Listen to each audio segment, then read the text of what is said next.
Antes de você assistir esse vídeo, eu quero te dar um comunicado. Sou o pastor Daniel Batista, da Igreja Cenáculo Fé para as Nações, e queria fazer um convite especial para você que está nos assistindo. Passa pelo nosso site, horadaverdade.com, site oficial da nossa igreja, onde nós vamos ter um encontro marcado ali todas as quintas-feiras, às 8 da noite, e aos domingos, 7 da noite, nos nossos cultos ao vivo. Nosso ministério com compromisso de transmitir todo o conteúdo desse culto para a edificação do teu coração. Horadaverdade.com, vou ficar muito feliz de te conhecer, de poder estar junto com você, com certeza, num só corpo, numa só fé, num só amor ao nosso Senhor e Salvador Jesus Cristo. Um beijo, um abraço, te vejo lá.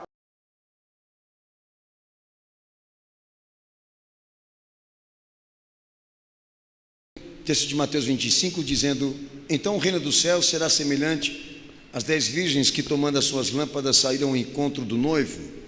5 eram insensatas e 5 prudentes.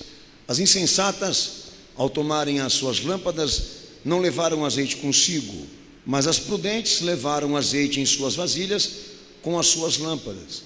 Demorando o noivo, todas elas acabaram cochilando e dormindo. Mas à meia-noite ouviu-se um grito: aí vem o noivo, saía ao seu encontro. Então todas aquelas virgens se levantaram e prepararam as suas lâmpadas. As insensatas disseram às prudentes: dai-nos o vosso azeite, as nossas lâmpadas se apagam. Mas as prudentes responderam: não seja o caso que nos falte a nós e a vós, ide antes aos que o vendem e comprai-o. E tendo elas ido comprá-lo, chegou o noivo. As virgens que estavam preparadas entraram com ele para as bodas, e fechou-se a porta. Mais tarde chegaram também as outras virgens, dizendo: Senhor, Senhor, abre-nos a porta. Mas ele respondeu: em verdade vos digo que não vos conheço. Portanto vigiai, porque não sabeis o dia nem a hora em que o Filho do Homem há de vir. Amém, Jesus? Quem crê nesta palavra dá glória a Deus? Quem crê dá glória a Jesus? Amém. Deus abençoe todos vocês. Pode se assentar. Abre o texto da palavra de Deus de Mateus 25. Já está aberto, né? 31. Já fica com os teus olhos voltados aí.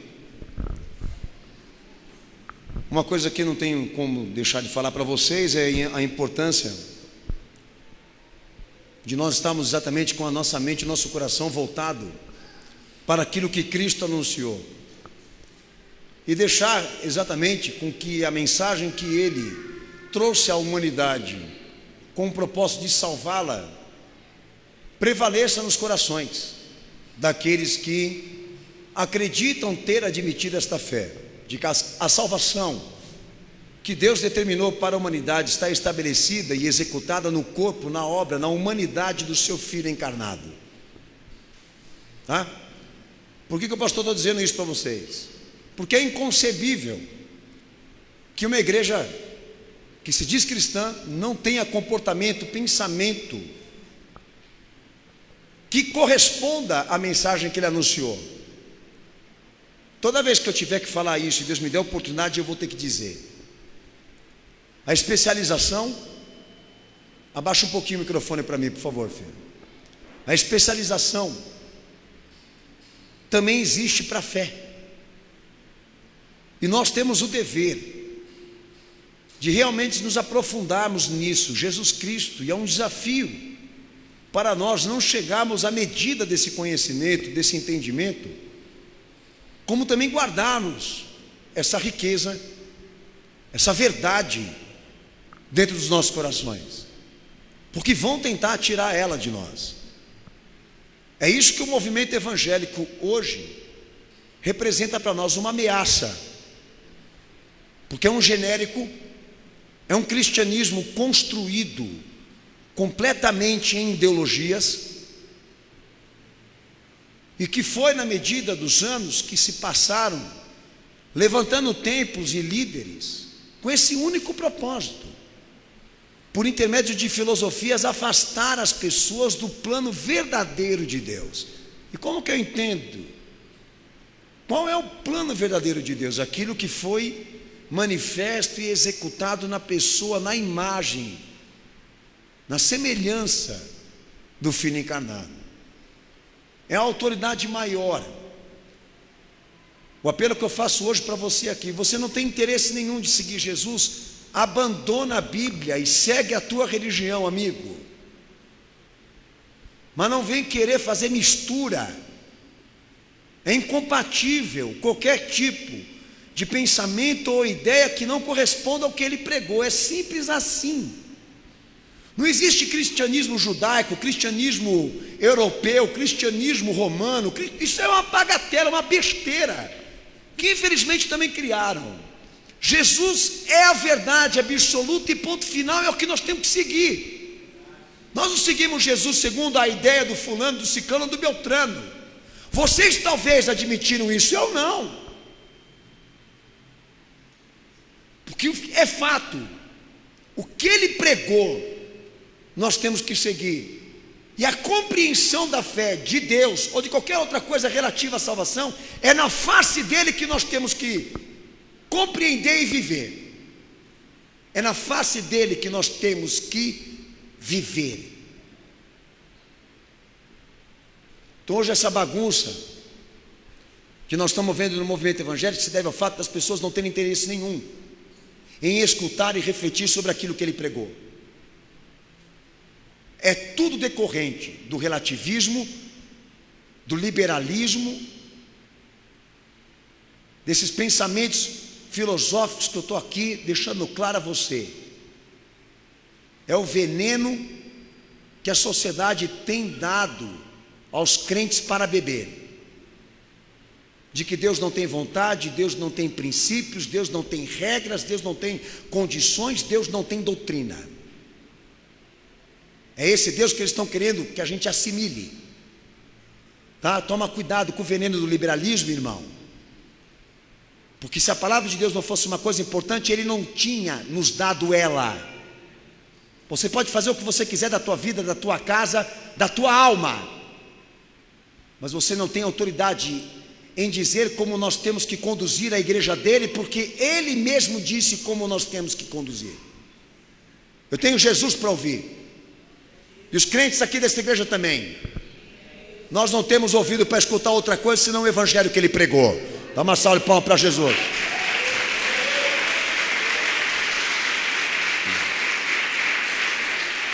É tudo muito simples. Eu não acredito nisso, eu não acredito naquilo. Ótimo, não quero empurrar Jesus a goela abaixo na tua vida. Mas filho, desapareça, some desse caminho. Não pega nunca uma Bíblia na mão e nem professa o nome dele. Isso é muito cara de pau. Vai, some, desaparece. Vai beijar o capeta, seja feliz. Mas se você esboçar alguma opinião ou dar alguma ideia relativa à fé, a qualquer termo que seja de produção bíblica, que corresponda ao que ela criou, você tem que cair na Bíblia e não na tua opinião. Deus sabe por que eu estou falando isso aqui. No ponto de vista, que ponto de vista coisa nenhuma, rapaz. Uma das maiores perversidades que eu ouvi na minha vida. Eu pergunto para Jesus o que é certo e Ele me fala, pronto. Amém? Qual de vocês aí já escutaram isso? Ah, mas nesse tempo não dá para aplicar isso, porque isso aí é uma coisa muito antiga que a Bíblia ensina. Nos tempos atuais não dá mais para viver isso. Quem já ouviu isso aí, levanta a mão. Você é retardado? Você deve ter algum problema mental? Ó, imagina você no trono do Altíssimo. Não dá para aplicar o que o Senhor está mandando nesse tempo agora. Ele vai te mandar para o fogo e te consumir. Ele acha que ele vai ficar discutindo com você essas ideias malucas que você pegou da televisão, da novela que você assiste, para chegar num acordo com você? Se Deus é Deus e é soberano, vai te mandar para o fogo, filho. Sementinha do mal.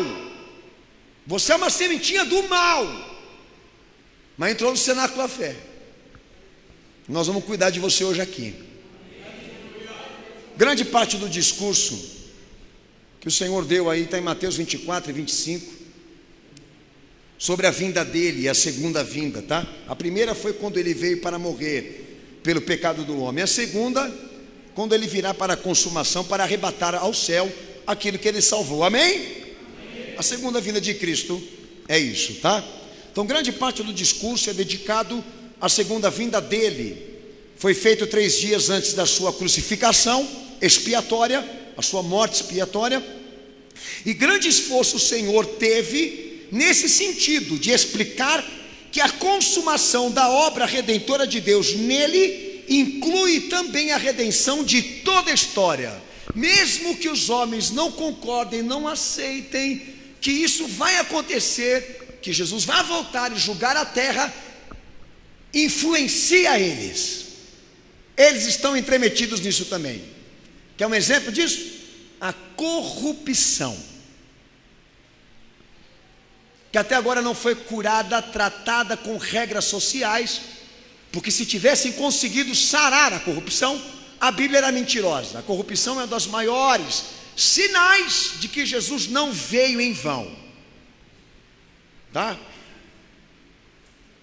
Então o Senhor muito dedicou nesse discurso, nessa pregação, trazer a tradução à tona, a tradução de como o Evangelho vai ser encerrado, vai ser consumado para o mundo e também para os crentes, como isso vai terminar. E no capítulo 24 e 25, como também de outros evangelhos, isso é muito falado pelo nosso Senhor, que a encarnação e a consumação são partes de uma única obra de redenção. Ou seja, ele veio, ele tem que voltar. A história não para aí. Quando Deus me dá a oportunidade de pregar sobre isso, eu oriento vocês da seguinte forma: você quer ter uma dimensão das boas e reais intenções da igreja que você congrega e do pastor também que te orienta? Você quer ter uma confirmação se são pessoas cristãs de verdade? Observe se eles estão pregando o evangelho completo. Observe se eles estão trazendo às pessoas toda a história, toda a verdade do que Jesus cumpriu, que inclui a morte, a ressurreição e a vinda dele. Vocês podem entrar no mérito disso, investiguem, pesquisem, ouçam. Vocês vão sentir uma falta tremenda do evangelho absoluto, completo, pleno, porque a maioria das igrejas, quando entram no mérito do evangelho, pregam por parcelas, quando não muito ficam só no Antigo Testamento. Isso é uma das maiores provas de como o diabo está governando as instituições, de como aos poucos eles estão reduzindo a informação verdadeira de Cristo, a verdade do Senhor Jesus, entendeu? Para ficarem exatamente tratando de assuntos correspondentes à vida e também aos anseios dos homens. Notem isso. É permissivo? Eles tiveram autorização para isso? Podem fazer isso? Não. O Evangelho, quando anunciado de maneira certa e correta, é uma das maiores marcas da igreja, de que ela tem o Espírito Santo, de que ela foi consagrada, de que as pessoas que estão ali trabalhando em pró a salvação das almas e das pessoas, essas pessoas, elas não têm só o conhecimento, entendeu? Mas a coragem, o propósito de ir à frente, com essa bandeira que foi hasteada pelo nosso Senhor, que é a redenção.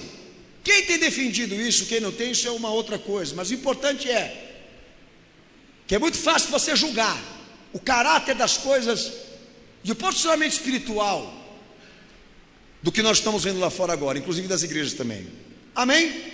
Preguem a mensagem que ele pregou,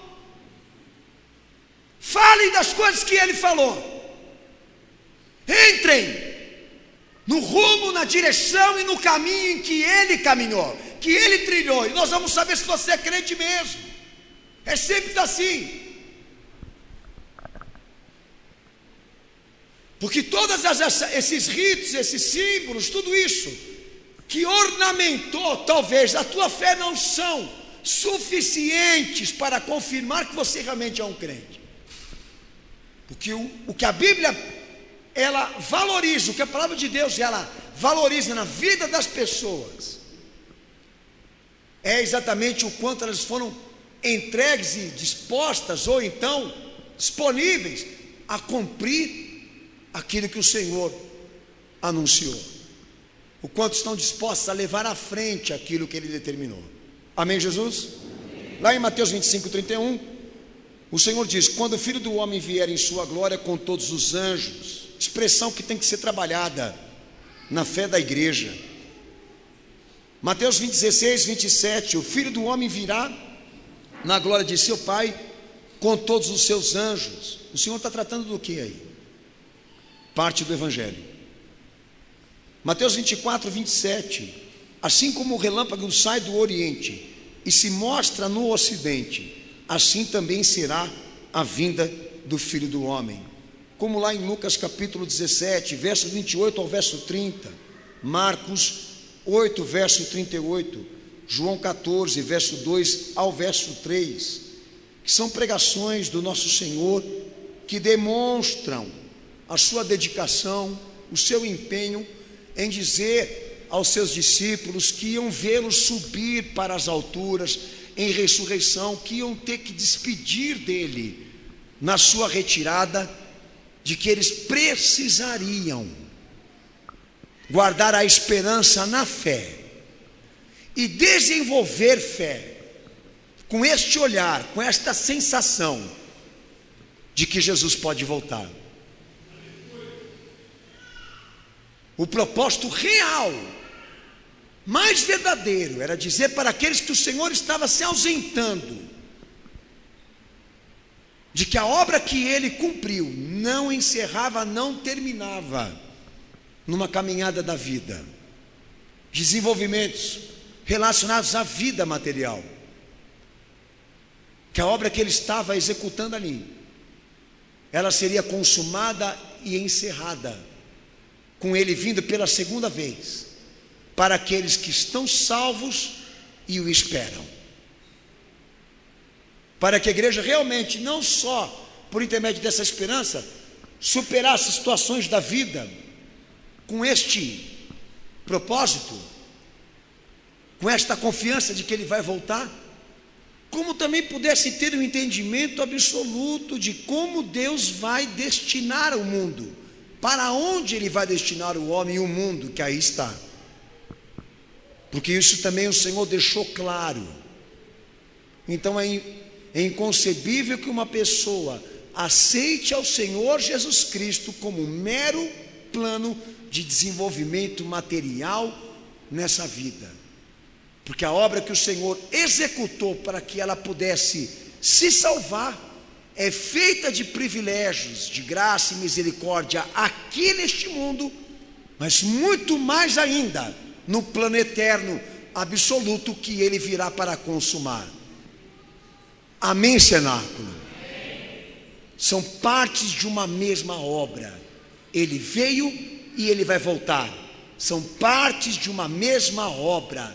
Deus foi suficiente para cumprir a esperança de Israel de que daria o Messias, como também será fiel, verdadeiro e poderoso para trazê-lo glorificado, exaltado sobre até aqueles que o odeiam e o rejeitam, para que Ele arrebate a sua igreja e julgue essa terra por não ter se salvado nele.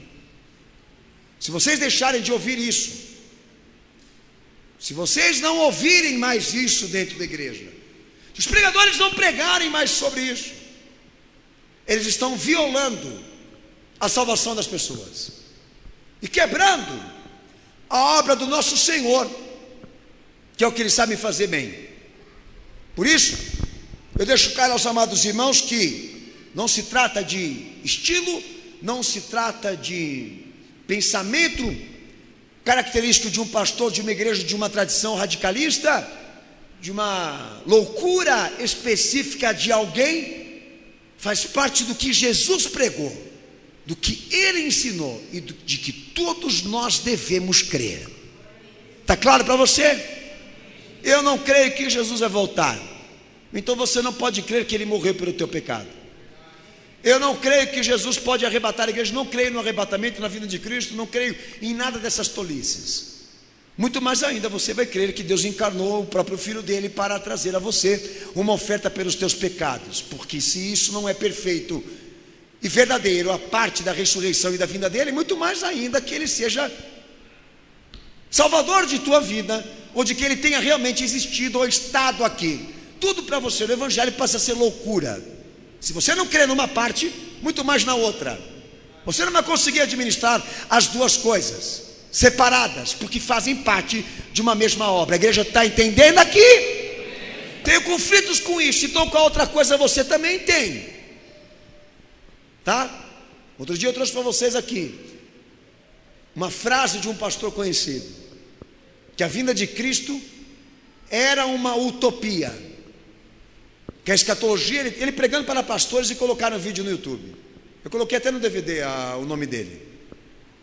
Pregando para os pastores, que a escatologia que ele acreditava era aquela cujas riquezas da graça desse Cristo foram transferidas para esta vida aqui, tá?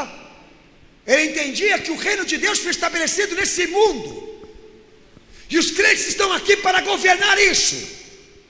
Eu sei do que eu estou falando aqui. Se você é dessa ideia de que o plano que Deus tem com você, por intermédio do Filho que doou, é de que você se estabeleça nesse mundo e nas classes sociais seja destacado, você é um tremendo de um perverso e um irresponsável. Exatamente por isso, porque você reduz a glória do meu Senhor Jesus, tornando Ele uma metafísica da tua vaidade. E que Deus te liberte desse pensamento, de que a cruz do meu Senhor seja uma insígnia de posses materiais, de realização de sonhos do povão, do estabelecimento de um terceiro mundo, da cura da economia, da transferência de valores e de riquezas para a tua conta, por você ser um cristão. Se o teu pensamento é esse, você é perverso, para não falar maldito, porque a verdade é explícita e clara. Jesus disse aqui: quando o Filho do Homem vier em sua glória com os seus anjos, e Ele virá com os seus anjos para arrebatar a sua igreja desta terra. A promessa é essa. O mesmo que disse isso morreu por você na cruz do Calvário e te amou até o final.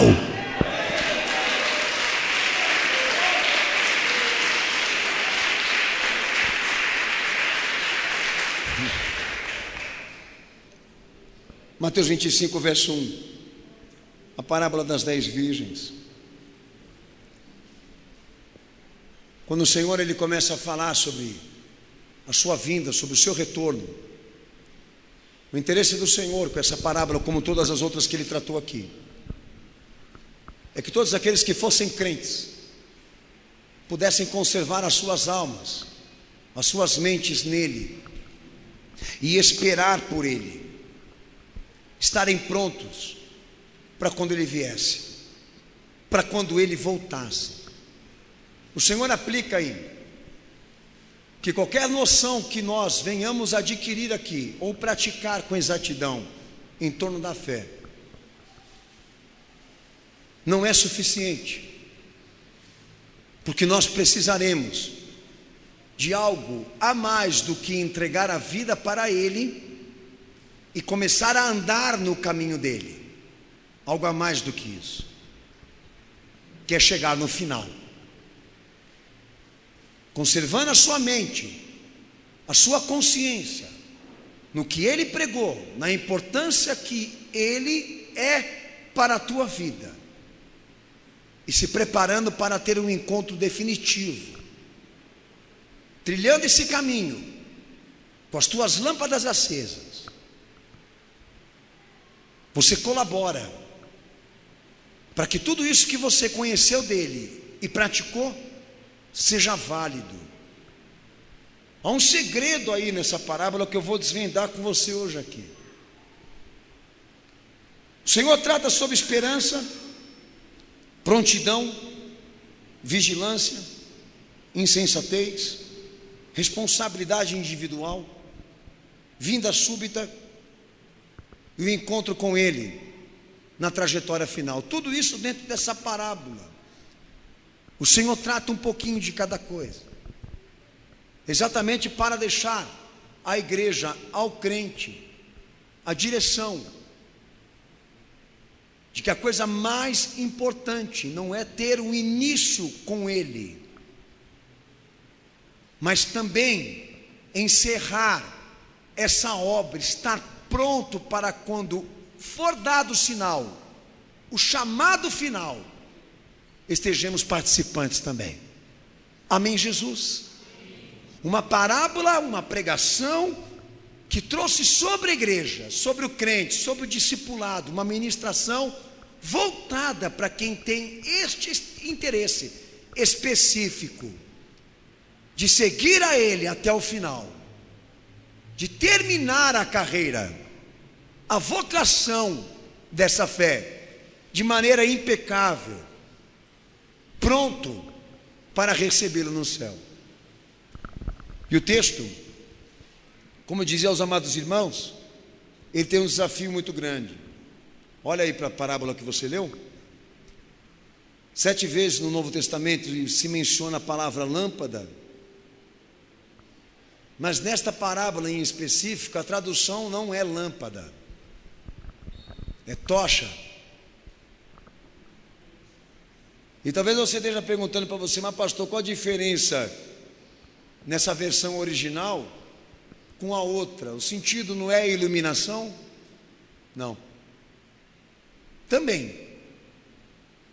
Mas o que vai ser proposto aqui tem uma diferença muito grande a nível de comparação. O texto de João 18:3, Apocalipse 8:10, Apocalipse 4:5, também levam essa versão original de Mateus 25, que novamente friso aqui aos amados irmãos, que a tradução original é tocha, não lâmpada.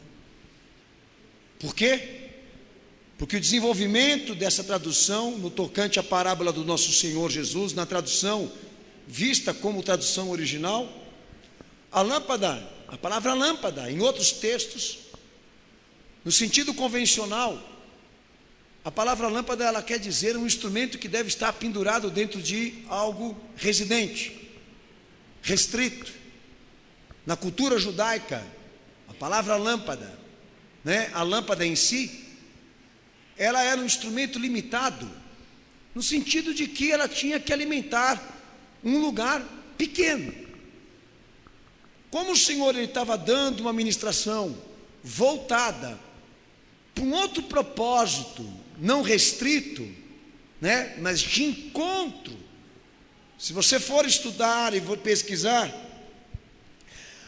a palavra tocha, ela era usada exatamente na utilização do termo, dentro da história, era usada para casamentos, porque a maioria desses casamentos eram feitos fora de residências, em lugares externos. Então, quando esses casamentos, esses encontros eram realizados, a lâmpada não tinha função e utilidade, eles tinham que utilizar a tocha.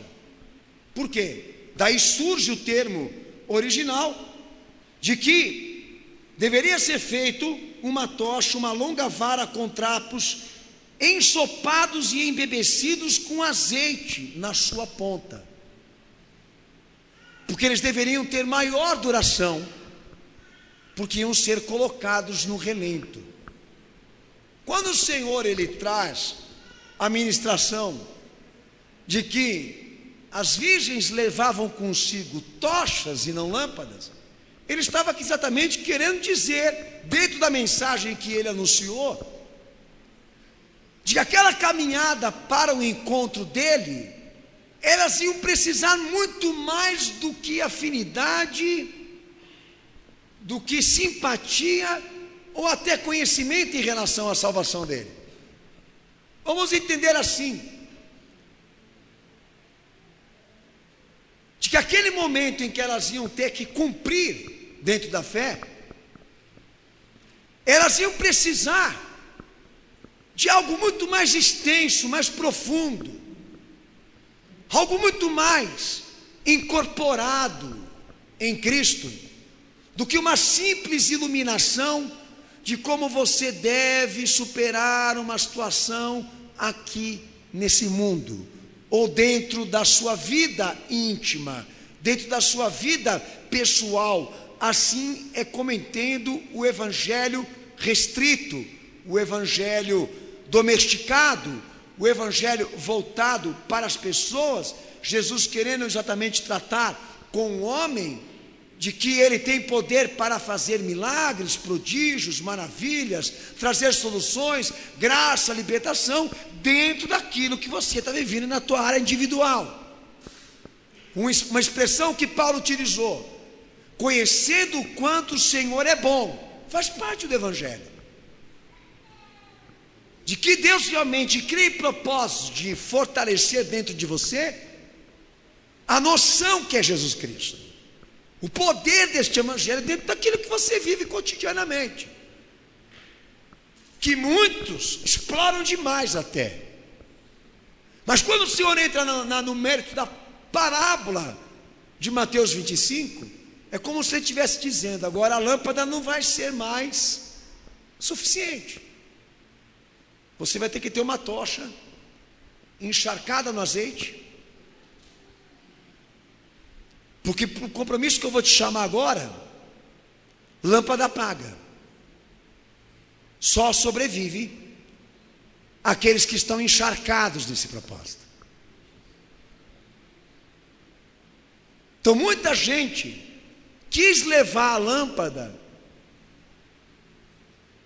ir com a lâmpada, vamos dizer assim, para esse chamado que Deus vai dar hoje aqui nessa igreja, e suas lâmpadas apagaram, porque o que elas trouxeram não era suficiente, estava respaldado em questões específicas, para não dizer superficiais, do que Jesus fez com ela, do que Ele deu a ela, do que Ele realizou sobre a vida dela, que, como eu disse a você, também é plano termos o conhecimento de que Ele é bom e real.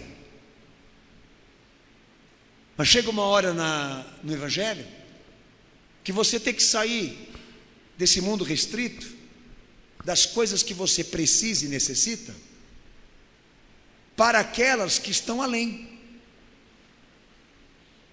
que serão as que vão realizar o plano total. Chega uma hora que nós vamos chegar nessa seguinte conclusão: estou farto, realizado pelo que o Senhor tem feito na minha vida individual. Estou sendo chamado para uma etapa acima, para um propósito maior,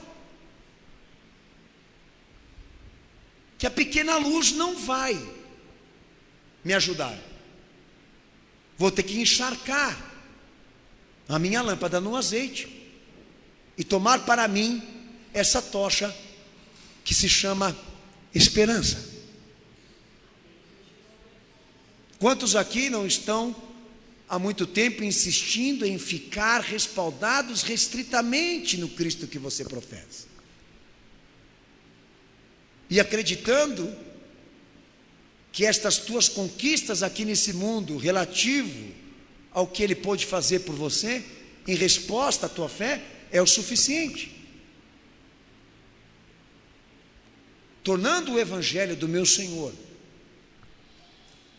uma obra familiar, uma obra sentimental, uma obra de saúde, de estado físico, emocional ou coisa parecida, que é o homem, é o seu composto.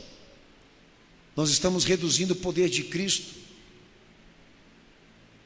porque o Evangelho não foi anunciado para ser uma obra restrita, voltada somente para a necessidade humana da pessoa, mas para realizar o plano total.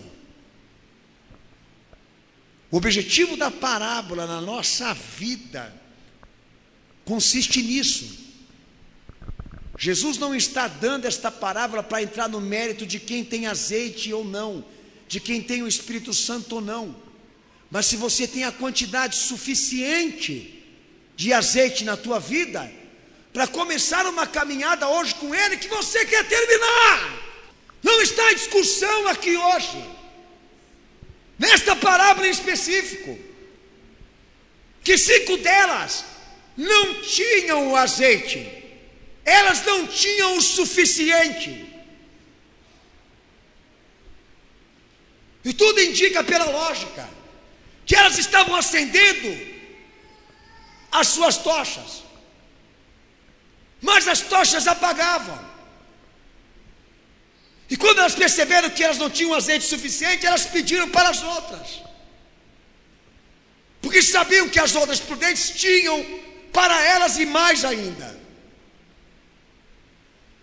Mas esse interesse de participar desse encontro com Cristo para uma vida eterna, de última hora, para elas foi a condenação. Porque se trata do reflexo da vida de um povo que se diz cristão, que só veio dentro da igreja todos os anos da sua peregrinação para tratar de assuntos somente relativos à vida humana, mas nunca tiveram interesses ou propósitos de desenvolver com Cristo uma trajetória com Ele que os levasse ao estágio final de uma redenção eterna. Estes que têm o compromisso com a vinda de Cristo e com a volta de Jesus, estes que professam a esperança, que invocam a vinda de Cristo, que anunciam o dia do Senhor, são estes que põem a tocha no azeite para encharcar de azeite, porque sabem que eles vão caminhar num propósito que fisicamente, humanamente, homem nenhum sobrevive. Só aquele que é consagrado, crente, convertido de verdade a esta salvação que está estabelecida no reino de Jesus. São pessoas que não veem mais a Cristo para obterem respaldos de sobrevivência, mas para salvarem as suas almas e estarem prontas para recebê-lo no céu. Realmente nós não podemos desprezar a fé das pessoas, mas podemos questionar porque são tão limitadas. Você entende? Realmente nós não podemos questionar a sua afeição, o seu sentimento, o seu interesse por Jesus Cristo, mas podemos orientá-la. Podemos dizer a estas pessoas que o que elas estão trazendo para a sua fé, a nível de conquistas, não é suficiente para alguém que quer terminar esse caminho. Dizer que Jesus prosperou, dizer que Jesus curou, dizer que Jesus te deu alguma coisa nesta vida que glorificasse o nome dele, não é suficiente. Você precisa ter a conquista da alma, do sentimento,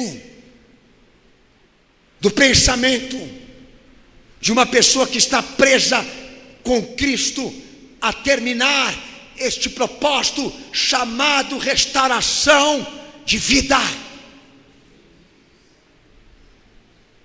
Você precisa alcançar dentro da tua vida esse sentimento, esta alma, esse coração, esse pensamento voltado a se preparar, construir este homem e esta mulher que Deus espera, para que quando o noivo venha, o dono da casa apareça, você esteja pronto para recebê-lo no céu. E foi isso que Jesus na verdade estava tratando ali.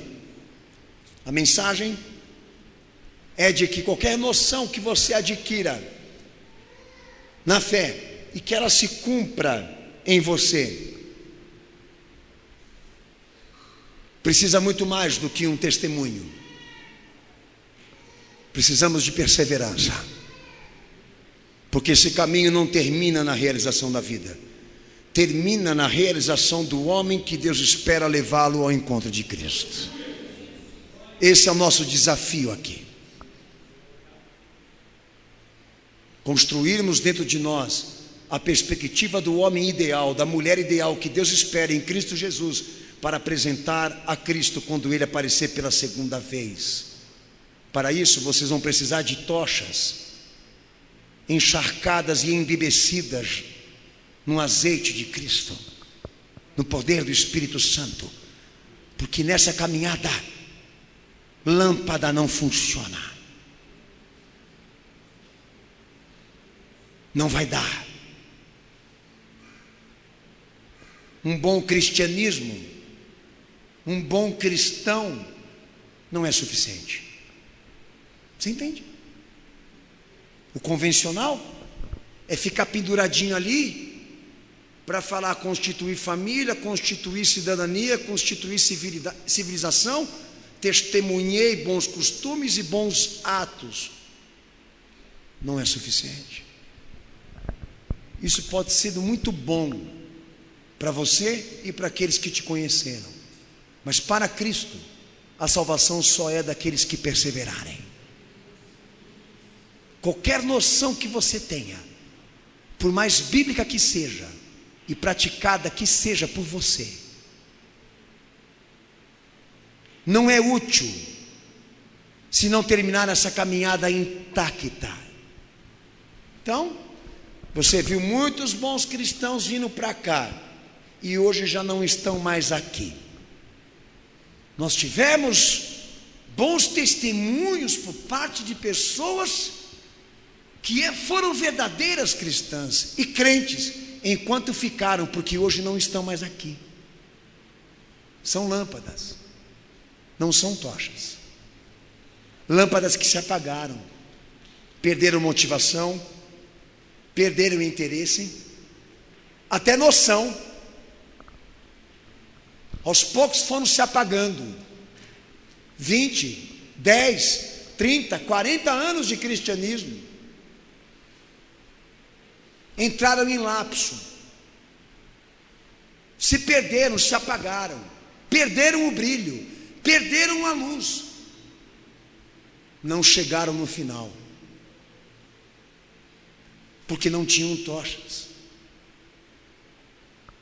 Negaram a parte também importante do Evangelho.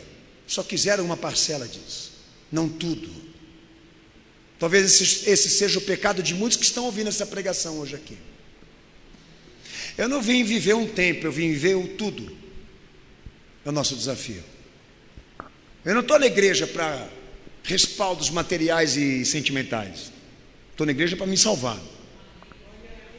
Estabelecer a noção da responsabilidade, do dever, da obediência, do compromisso, da prática e chegar lá no fim, com o homem que Deus espera que eu seja, ou a mulher que o Senhor espera que eu seja nele, e recebê-lo, ou ter a oportunidade de vê-lo e se encontrar com ele no céu. Só precisar da tocha embebecida no azeite, porque agora você está indo para um chamado muito maior do que conhecer que Jesus é bom. Teu propósito agora é estar com Ele no céu. Isso é evolução. Isso é evolução. Isso é a prova de que você se converteu, de que Jesus realmente está na tua vida, de que Ele é o plano que você quer cumprir. Respeita a tua fase, amado. Muitos são recém-convertidos aqui, inclusive. Podem estar só com a lâmpada, né? Penduradinha ali nas questões individuais, para não dizer individualistas. A gente respeita o tempo dele, mas o noivo fala: vem logo, porque está chegando. Você está pegando o evangelho para ficar iluminando questões na vida. Eu quero te dar a tocha agora, e você quer só a lâmpada. Você está querendo ali ficar só nas questões pessoais. Eu quero te mostrar o reino, para onde esse evangelho vai te levar, que não é mesmo a família, que não é mesmo o trabalho, que não é mesmo a saúde, não é mesmo. que quando Deus criou o homem, Ele deu tudo para aquele homem, mas ele não se satisfez. Ele queria mais, e a mulher que Deus deu para ele como adjuntora também. E a queda do homem consistiu nisso, porque aquele paraíso para eles o sufocava. Eles precisavam de algo a mais do que dominar as coisas materiais, ter autoridade e liberdade para dar nomes até ao que Deus criou. O diabo os perverteu e eles caíram. Vai chegar uma hora que isso também vai te sufocar. Por isso que nós temos que sair da mesmice, das migalhas, que alimentam, mas não vão te nutrir para uma caminhada maior do que esta. Só Jesus te servindo. Uma hora você vai falir, você vai se arrebentar, você vai ser pego, porque as coisas dessa vida, elas são muitas vezes são injustas conosco. Grande parte dela a gente perde. Nem todas a gente consegue solucionar, nem todas Deus tem resposta para elas. Muitas estão em conflito ainda.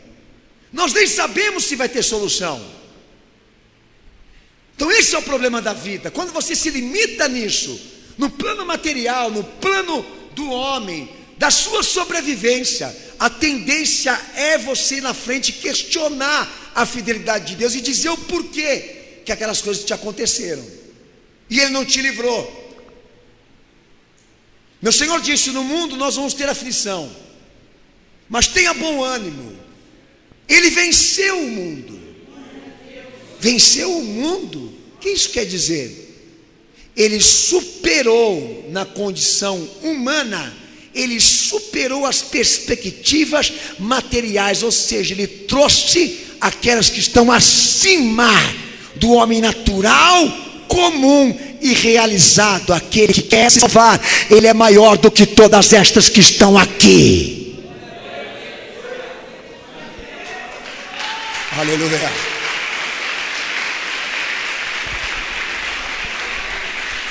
Alessandra, de vez em quando ela chega para mim: poxa, quando você estava na João de Laete, você era bem diferente do que você é hoje.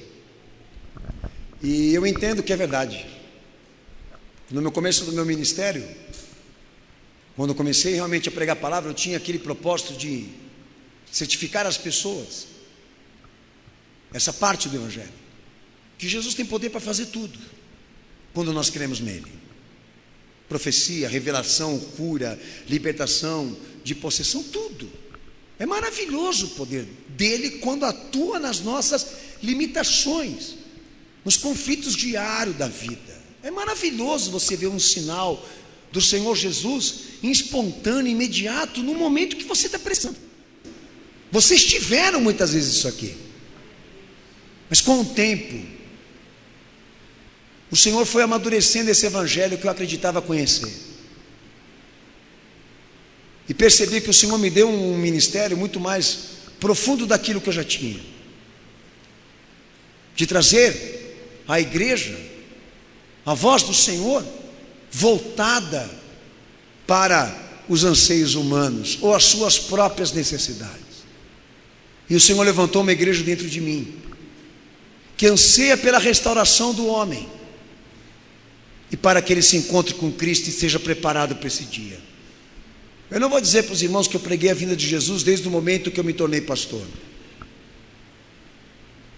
mas fui chamado a ter uma tocha como esta, encharcada no azeite, e especializar o meu conhecimento nesta noção de que tudo que nós temos relativo à fé, ou conseguimos em torno dela, só vai ter sentido para nós como conquista se nós tivermos o direito de se encontrar com Ele no final. Porque senão tudo que nós vivemos de positivo dentro da fé será comprometido com gemidos, com dor e sofrimento por parte daqueles que vão ficar. Porque esse será o sentimento daqueles que foram descobertos pela vinda de Cristo e chegarem na conclusão de que não estavam prontos, de que toda essa caminhada foi em vão. Eu não quero esse sentimento para mim. Não quero estar lá aonde haverá o gemido, o choro, o lamento e a dor por parte daqueles que vão vê-lo e não vão poder se encontrar com ele. Não quero estar entre estes que, no que diz respeito à esperança, à consumação, se limitam. Porque eu sei pela boca do meu Senhor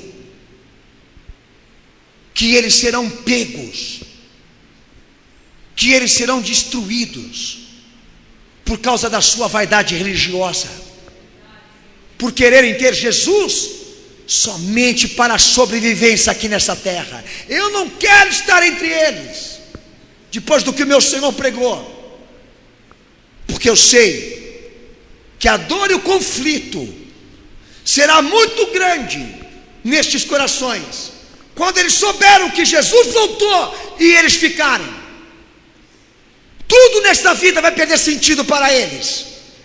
Tudo que um dia eles amaram e cuidaram não vai ter o mesmo valor quando eles souberem que Jesus voltou e eles ficaram.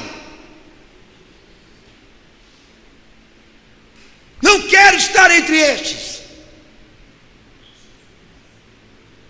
que vão ter interesse pela tocha encharcada no azeite, somente quando o céu se abrir e ele aparecer, porque já será tarde demais. Os mesmos que chegam aqui nesse altar e que dizem que não estão prontos para se converter, são os mesmos que vão deixar essa parábola para cumpri-la na última hora. A advertência do meu Senhor, que nos resgata dessa miséria, de uma fé que está direcionada somente ao espetáculo religioso, a uma placa denominada cristã, somente voltado para a espiritualidade, para a autoafirmação e para a sua própria autoestima. Jesus é mais do que isso, do que um culto bom que eu escutei ele falar. A caminhada nos exige muito mais do que isso, de 30 a 40 anos desde que eu me batizei. Toda a noção que eu vou te dar aqui agora, se você não guardá-la intacta até o fim dessa caminhada, de nada valeu a você e a mim termos conhecido ele. Por isso, pegue a tocha, deixe a lâmpada, pegue a tocha e encharque-a no azeite, porque essa caminhada que você vai fazer agora, o fogo que você tem que levar não pode se apagar. Aleluia, não pode se apagar. Então nesta mensagem o Senhor nos dá um entendimento de que toda noção de fé adquirida exige constância, paciência e persistência. Todas as qualidades, todos os frutos, tudo que você adquirir em torno da legitimidade de Cristo, ou em torno das características de Cristo, precisa ter constância, paciência e persistência, porque senão todas as coisas boas que você adquiriu em Cristo vão morrer nesse caminho. Abre a palavra de Deus, Atos 2:42. Leia esse texto em voz alta para o pastor, por favor.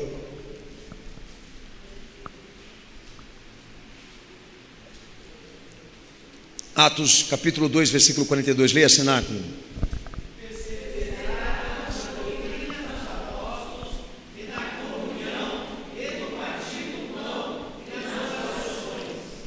Amém? O que você percebe aí? Nós recebemos uma doutrina Ótimo. Nós temos uma igreja que prega, nós temos um pastor que fala, nós temos verdadeiros cristãos aqui que nos orientam, ótimo. Conheci a verdade, ótimo. Conheci a palavra, amém. Hoje é relíquia, mas amém se você conheceu. Precisa de alguma coisa a mais? Sim. Do que entender, compreender quem é Jesus, sim. Constância, paciência, persistência, perseverança. Porque se toda essa verdade que você conheceu e vem praticando não se mantiver assim até o final, de nada valeu. Olha lá a parábola do nosso Senhor lá, do semeador.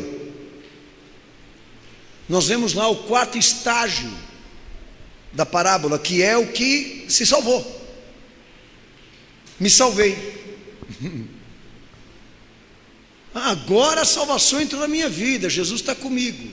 Realização. Estou gozando dessa liberdade. Me sinto liberto, Deus me usa, o Espírito Santo fala por mim, eu sonho, interpreto. Você está vivendo a graça. A iluminação, a graça. A libertação, a graça.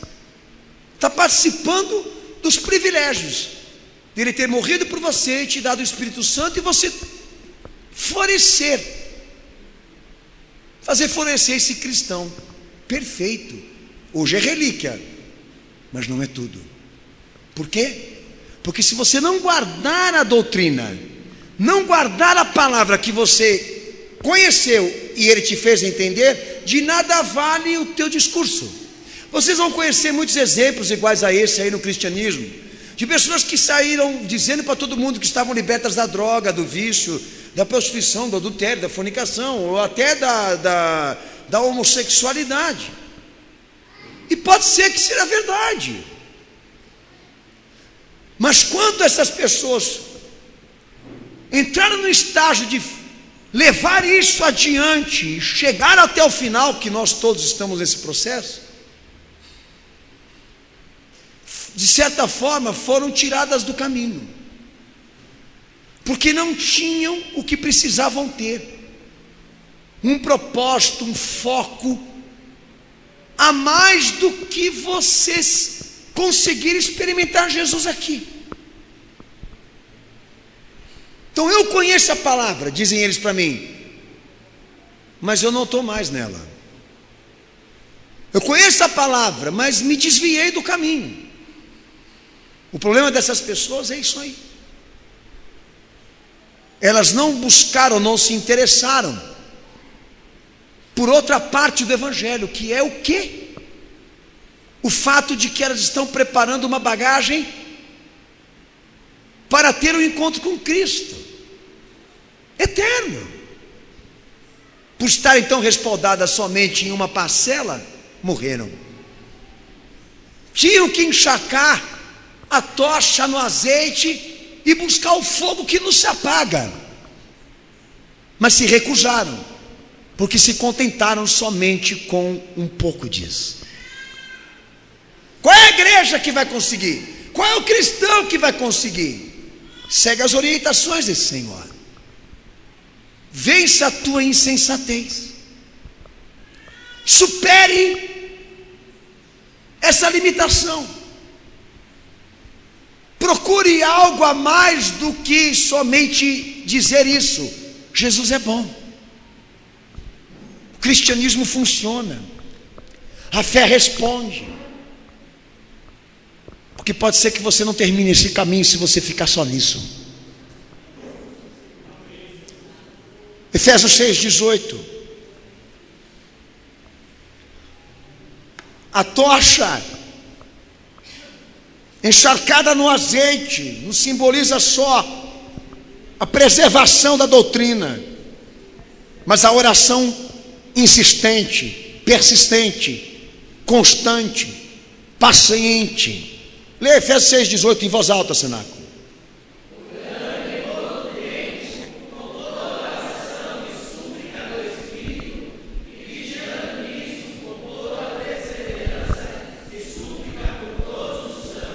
Amém?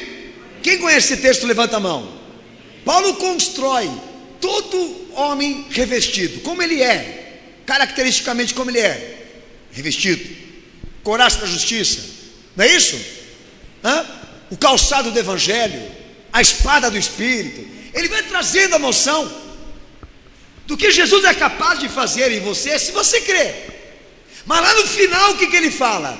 Para tudo isso não se perder na tua vida, você precisa ser um crente que ora, que clama, que busca insistentemente, para não se perder nenhuma dessas obras. Você vai ter que ser um crente de oração, de clamor, porque toda esta bondade, verdade, justiça, tudo isso que Jesus realizou, eu sei que realizou, podem se perder se você não souber dobrar o teu joelho no chão e se manter aos pés do Senhor em clamor, pedindo a Ele força, pedindo a Ele persistência, paciência e constância, porque eu não vim para viver uma parcela disso, eu vim para viver o plano total. Eu não estou aqui somente para conhecer que Jesus é bom, eu quero também conhecer o Cristo da glória, aquele que há de vir pela segunda vez. Eu quero estar com Ele quando Ele voltar, quero me encontrar com Ele nos ares e nas alturas, quando Ele se manifestar. É o maior sonho, é a maior realização que Deus poderia dar à sua igreja na terra, é ela subir quando Jesus voltar. Aleluia. Maracaporiose miliesto vodorosta. Santo é o teu nome, Senhor. Como segue Colossenses 4:2, Tiago 1:3 e versículo 4. Abra cenáculo em nome do Senhor Jesus. Se der tempo, pastor, eu trato todos. Se não der, amém. Tiago capítulo 1, versículo 3 e versículo 4. A igreja abra, por favor. Amém? Pode ler.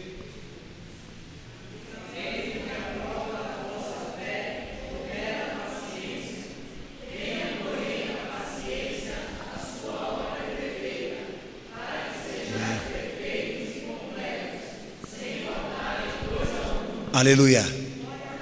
Obra perfeita não pode ser perfeita se não tiver paciência, se não tiver perseverança, se não tiver constância. Leia a carta de Gálatas, lá Paulo trata sobre a inconstância. Uma hora é, uma hora não é. Uma hora é, uma hora não é. Inconstante. Não pode ser perfeito. Perfeito é aquele que se mantém, é aquele que persevera e que muitas vezes passa por conflitos, mas é paciente, porque sabe que Deus não se comprometeria na palavra, na promessa, porque estamos passando por uma situação difícil. Eu falei da doutrina, mesma coisa. Chegou o momento do desespero. Como é que eu passo pelo desespero e pela aflição? Como é que eu passo pela luta e pela provação? Passa com a doutrina. Porque se você deixar a conduta de lado, a santidade de lado, o dever e o compromisso do crente de lado para poder resolver essa situação, você se comprometeu. Então não existe obra perfeita na fé se não houver esses três princípios que Jesus introduziu na parábola de Mateus 25. A tocha tem que estar encharcada. A lâmpada não funciona mais para quem quer ter uma caminhada que chega até o final. Por isso, nós não estamos pedindo, solicitando, em nome de Jesus Cristo, que você vá e adquire uma coisa maior do que uma simples fé. É necessidade extrema de que você realmente se intere nesse propósito de que o Evangelho tem que ser uma coisa completa na tua vida, de que nós temos tarefas humanas aqui nessa terra para cumprir, mas não saberemos se vamos ter tempo para concluir todas elas, porque Jesus pode voltar antes. E o que é prioridade então? A morte pode vir antes. Deus não está querendo impedir de te dar a sobrevivência, mas está querendo dizer o seguinte: ela não é a prioridade. De que vale um homem ganhar o mundo todo se ele vai perder a sua alma? E quanto vale a sua alma? É disso que Jesus está falando, está desprezando a vida, e nem querendo enclausurar o crente no fanatismo de que nós só vivemos para a vinda dele, mas você tem que tornar o caminho da vida um propósito de salvar-se da ira que está para chegar. E todos os acontecimentos positivos da tua vida com Cristo que você adquiriu são lenhas que agora Deus quer botar fogo e fazer nascer essa chama ardente dentro de você por coisas que são essenciais, prioridades que você está esquecendo. E se você realmente viver esta tocha acesa na tua fé, você não vai deixar de ser humano e normal. Pode ter certeza disso. Mas em compensação, se você desviar o foco para onde o Evangelho de Cristo quer te mandar, aí é que está o problema. Você compromete a salvação, porque Deus não vai atender ou corresponder a todo este povo que ficou à beira do caminho, irmãos. Ele não vai salvar porque é uma igreja, Ele não vai salvar porque é uma virgem. Se ela não chegou na porta na hora que Ele marcou para entrar e se encontrar com Ele, ela vai ficar de fora. E Ele dirá a ela: não te conheço. Dirá a ela: põe a luz no teu rosto, que eu quero ver quem você é. E ela não terá, porque chegou lá atrasada e no escuro, porque não tinha o azeite suficiente. Nós sabemos o que nós temos que cumprir. Talvez seja a tua etapa, não é? Mas não sei se eu vou chegar no final. Então o Evangelho pergunta para mim e para você: então que adiantou tudo isso? Se você não está aqui para se encontrar com Ele quando Ele voltar, de nada vale o teu cristianismo, de nada vale as coisas boas que você fez em nome de Jesus. Daí entra, meu irmão, uma questão muito dura, difícil. Achei que eu era salvo e não sou, e pensava que ia entrar e não entrei. Achei que Ele ia ter misericórdia de mim e não teve, porque fui negligente. Porque fui negligente. Texto de Hebreus, capítulo 10, versículo 35, versículo 36. Eu tenho fé. Lê o texto aí. Vamos lá.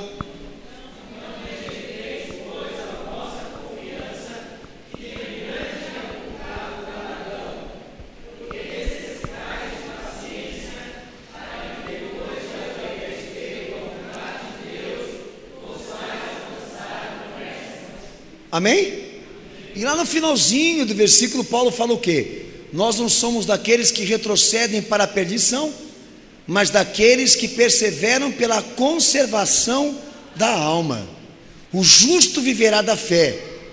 E se ele se recua, Deus não tem prazer nele. Ele tem que ter a tocha encharcada no azeite, para que o fogo que ele vai colocar não se apague, porque é uma caminhada que nós não sabemos quando vai terminar, quando ele vai voltar, mas a tocha tem que estar acesa dentro do meu coração, para que todas estas coisas boas que eu adquiri na fé e que eu confio que são verdadeiras, não terminem por qualquer fator dessa vida, desse mundo.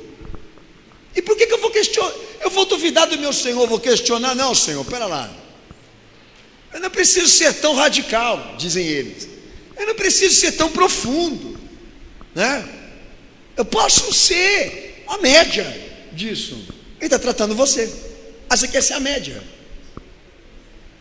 Então o teu fim vai ser esse. você vai sair do caminho. Um dia você vai parar e vai pensar assim: ah, mas Jesus falou que ia voltar e não voltou, dizem eles. Está tarde, não vai voltar. Pessoas que um dia até disseram: eu creio, confio, mas não podem mais dizer. Por quê? Porque absorveram a modernidade, absorveram a ciência sofisticada, por não terem a tocha, foram sendo vencidos pelo cansaço, pela espera. E eu vou dizer: Senhor, o Senhor está errado, me dá a tocha, e me dá, Senhor, o azeite suficiente, porque quando ela for apagar, eu quero encharcar de novo para acender. Porque eu não me converti para ser um bom pai de família, um bom marido, um bom cidadão, eu quero me salvar. Esteja morto ou vivo, quando o Senhor voltar, eu quero estar ali, no encontro com o Senhor no céu, para celebrar essas bodas, esse casamento, essa união definitiva, porque eu sei que se eu ficar aqui neste mundo, eu vou receber a ira de Deus. Então, mas nada nesse mundo pode ser tão maior do que isso, do que estar indo ao encontro dele, no céu, não dentro de uma igreja, não dentro de uma casa, não restrito, mas lá aonde ele vai aparecer. Lucas capítulo 8, versículo 15, leia. Lucas 8,15. Falamos de doutrina, falamos da oração, da súplica, das obras perfeitas, da fé, da obediência, da aceitação. Lucas 8,15, leia.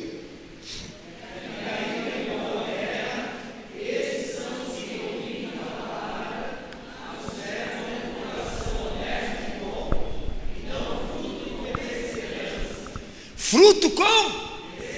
Não existe obra perfeita sem perseverança. Eu obedeço a palavra, eu aceito tudo que o Senhor me prega. Então, se tudo isso for verdadeiro, você vai ficar. Eu me salvei, sou crente, sou cristão. Saem por aí pregando a Bíblia, dizendo para todo mundo verdades que a gente sabe que são verdades. Se tudo isso que você me diz for verdadeiro, for realmente verdadeiro de Cristo, a prova disso é que você vai ficar, porque não há fruto sem perseverança. Se Ele te der todas as qualidades do céu para você se tornar um bom cristão, Ele não vai faltar com perseverança, vai? Faz parte do conjunto, do revestimento de Cristo na tua vida. Ah, pastor, mas aconteceu que na beira do caminho, quando ficou um pouco mais escuro e não teve mais o azeite, eu dei uma saída.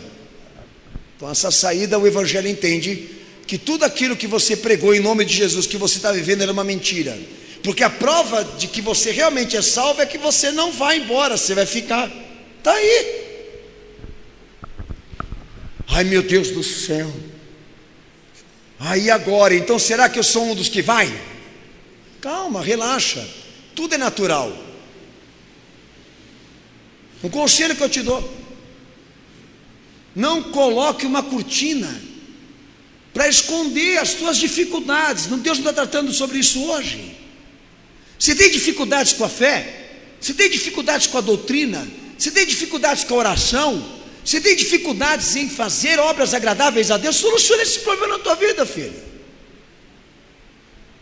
Porque se você se consertar daquilo que você está em falta com Cristo, Ele vai te acrescentar a tocha.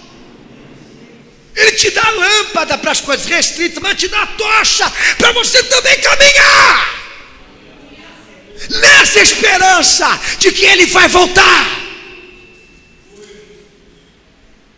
Tá certo? Então eu não vou botar uma tocha dentro da minha casa, vou deixar para usá-la quando eu discernir o futuro e as coisas que vão sobrevir a este mundo. Eu não vou botar uma tocha na minha situação particular, ela é muito grande para ficar aqui dentro de casa. O Senhor já me deu uma lâmpada específica para cuidar destas coisas. A tocha é para quando eu olhar para frente e entender o que está acontecendo e o que ainda vai vir. Quais os sinais da tua vinda, Senhor? Pá. Entenda, compreenda, discirna. Põe a tocha. O que vem aí? O que está chegando aí? Ideologia do gênero. Meu Senhor falou isso aí. Quando o pecado aumentar, o que está vindo aí? A ordem numérica digital. Meu Senhor falou em Apocalipse 13 que o ser humano ia ser marcado que nem boi. Tá certo. Põe a tocha. A igreja entende? Discurso da paz e da segurança, enquanto chega caos. Meu Senhor falou, muitos falsos cristos iam vir, iam estar espalhados, mas mandou eu me acautelar e não ouvi-los, porque há só um que Deus ungiu para ser o Salvador do mundo. Me falou para não substituí-lo por nenhum desses caras aí que vão trazer esperança para esse mundo. Sei quem eles são, sei de onde vieram, sei de onde vem esse discurso, sei de onde vem essa bondade. Eu sei muito bem quem inventou ela. Aquele que quer substituir Cristo na minha vida. A tocha está virada para Ele. Vocês sabem quando vai chover, mas não sabem discernir quando Ele vai voltar? Romanos capítulo 5, versículo 3, versículo 4. Pode ler, cenáculo, em voz alta, irmãos. Romanos capítulo 5, verso 3 ao verso 4. Lê.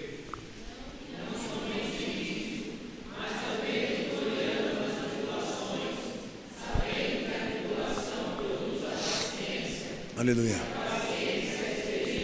Amém. O pastor está ótimo. O pastor, quando eu entrei na Metodista para fazer teologia, e eles entraram no mérito do Apocalipse, deixaram claro que eles eram adeptos da noção pretérita de que o Apocalipse que João escreve já se cumpriu, e ideológica, porque eles também acreditam que foi escrito por João para alimentar a esperança da igreja que sofria uma forte perseguição na época.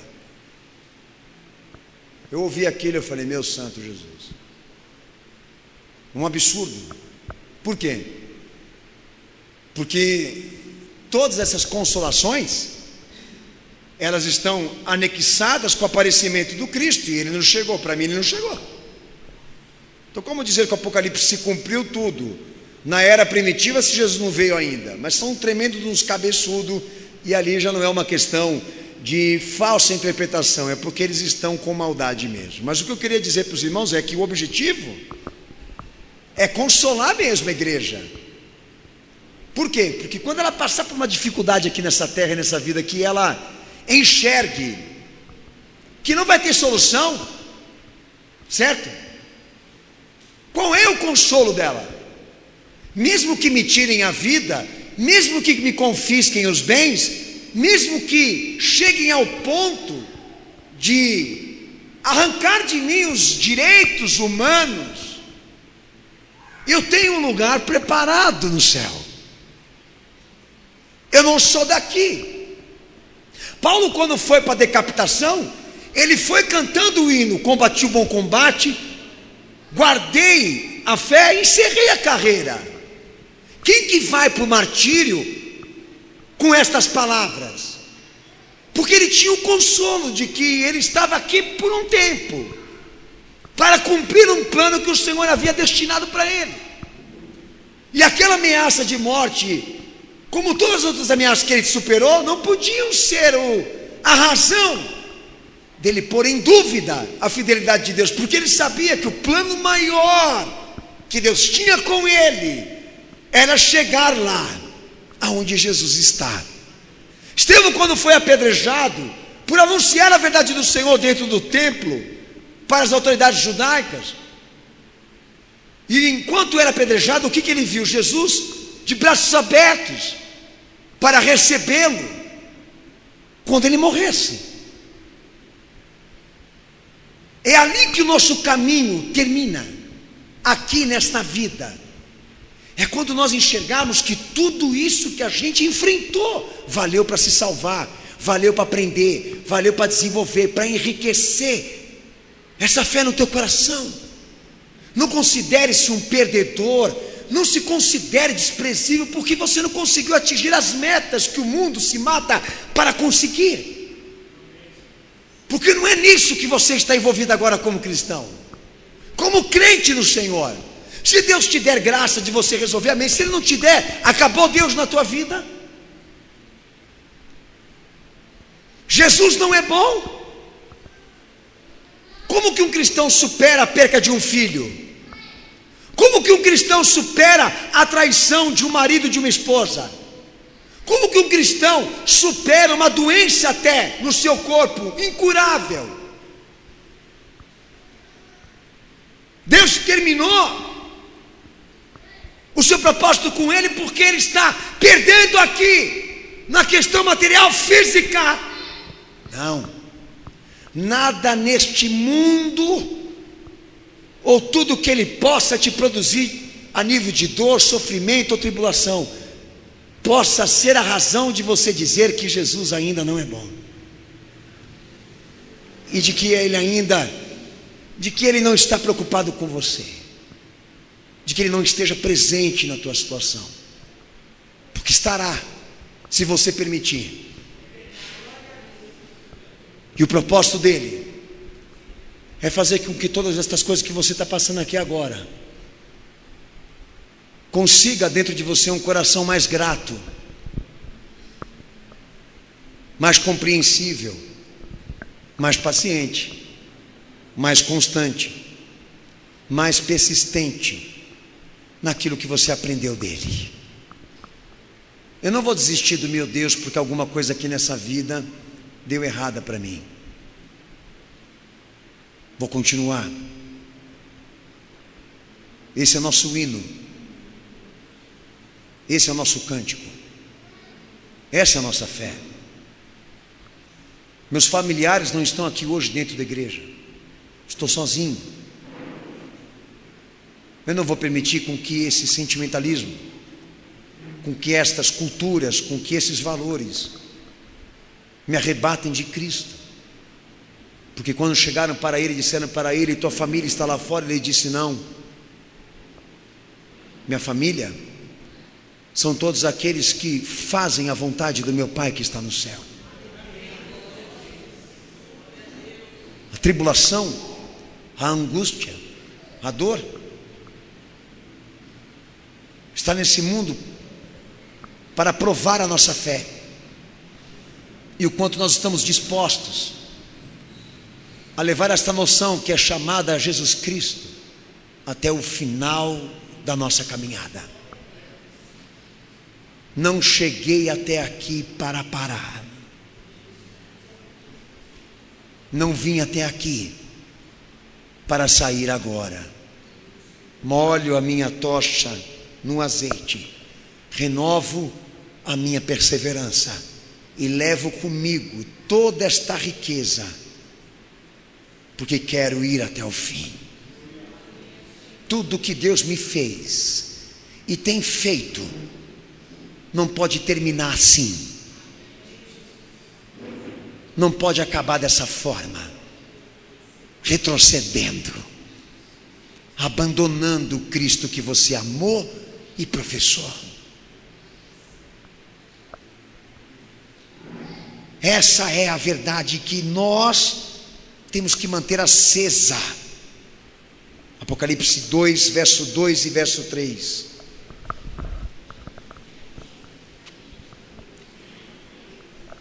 Pode ler. Leia. Conheço as tuas obras, o teu trabalho, a tua paciência,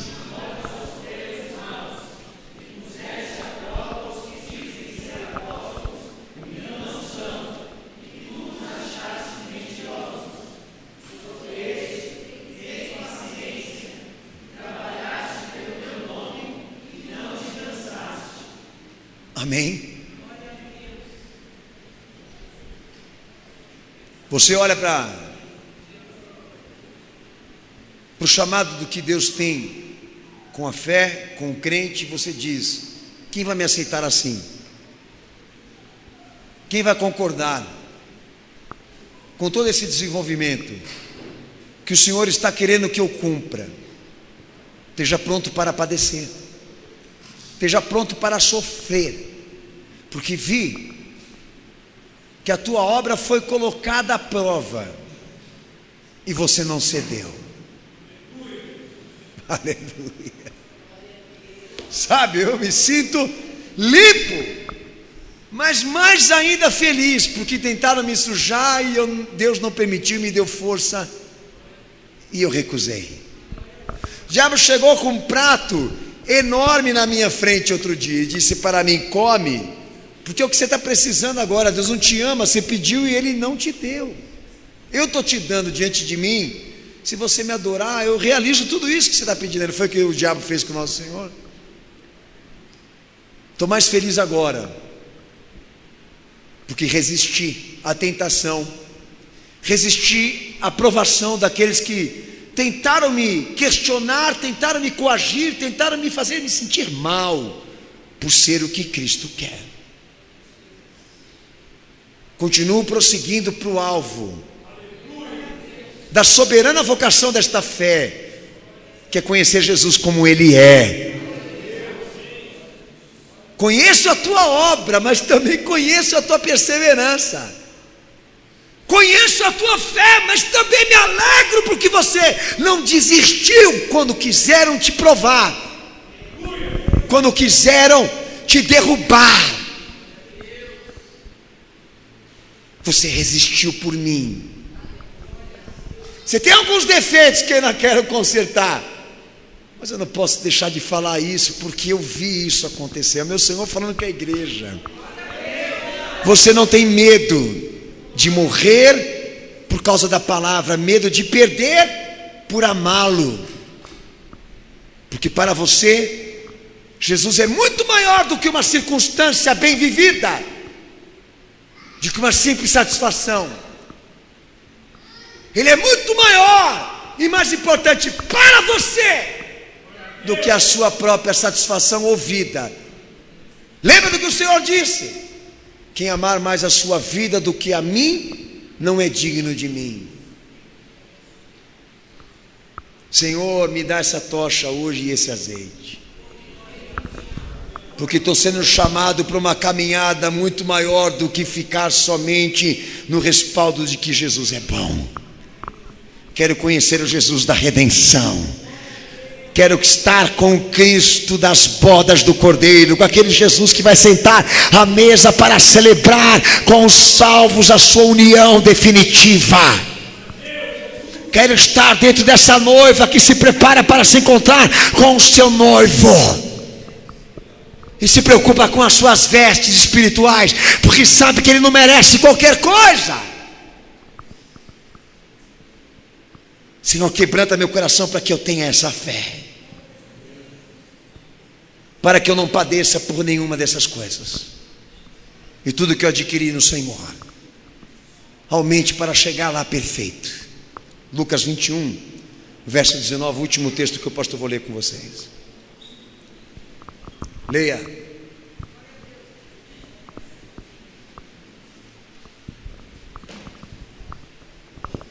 Aleluia. Pode ler Lucas 21, verso 19, leia.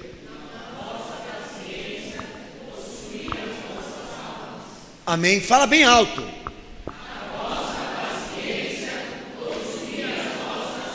Na vossa perseverança conseguirá a vossa salvação. Na vossa perseverança ganharão as suas almas. Amém. Uma caminhada pela alma, não pela vida. Uma caminhada por Ele, não pelas coisas. Essa é a diferença. A parábola não está centralizada no ponto de quem tem azeite ou não, mas quem tem o suficiente. Porque se tiver pouco, não vai sobreviver. É a tua situação? É o teu problema? Resolve. Se você realmente não tem na tua fé propósitos voltados para ser realmente a igreja dos últimos tempos, e este povo que vai subir, a tendência tua é morrer, é se esfriar. Paulo dizia: se Cristo não ressurgiu, de nada vale a nossa pregação e a nossa fé. Se os mortos não ressuscitaram, então Cristo não ressurgiu. Se a nossa vida só se resume aqui, então somos os mais miseráveis homens. Não precisa falar mais nada. Pega a tocha hoje, banha ela no azeite, embebeda ela do Espírito Santo. Busca o fogo que não se apaga. Se o teu propósito com Cristo é a celebração da vida eterna, se revista do que foi pregado aqui hoje. Nossa esperança é a sua vinda. A nossa esperança, Senhor, é que o Senhor venha. A nossa esperança é de que o Senhor volte para buscar a tua igreja. Porque na sua vida nós seremos transformados por completos, revestidos da incorruptibilidade e da imortalidade. E assim como o Senhor é, nós também o seremos.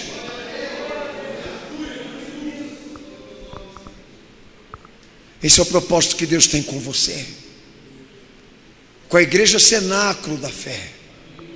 Maranata, Maranata, Maranata, porque o Espírito e a noiva dizem a Ele: vem. A nossa pátria está no céu, de onde virá o nosso Senhor, disse o apóstolo Paulo, e transformará o nosso corpo. É para lá aonde nós queremos ir e nunca mais voltar. Porque a nossa vida com Cristo não se consiste só em sobrevivência, mas em redenção. Em redenção. Abaixa tua cabeça e fecha teus olhos.